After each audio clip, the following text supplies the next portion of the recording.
What's something only kids who grew up poor would understand? When I was in third grade, our teacher announced we'd be going on a field trip to the Science Museum. The room lit up with excitement. Kids started chatting about what they'd see, what they'd bring, who they'd sit next to on the bus. Everyone was thrilled, except me. I knew what field trips meant. It meant permission slips with price tags. This one was $15.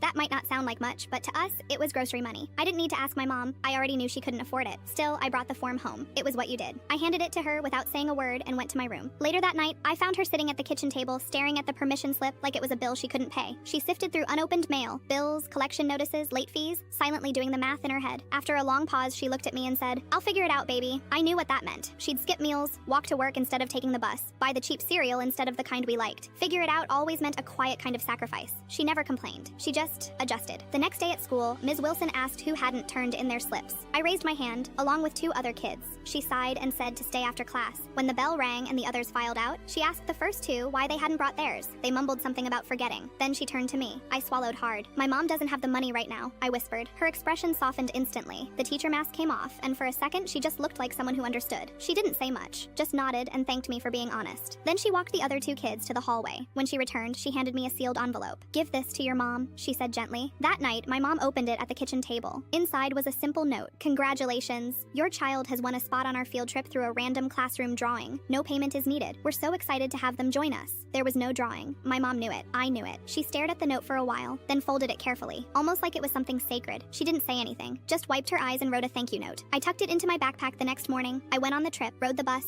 ate lunch with my friends, walked through exhibits and watched a science show and laughed, pretended not to know what that envelope had really been. Years later, after I became a teacher myself, I found out the full story. Mrs. Wilson had been covering field trip costs out of her own pocket for years. Dozens of random winners, always one or two each trip. Never announced, never acknowledged. Not even the principal knew. She just did it quietly because she remembered what it felt like to be the kid who couldn't go.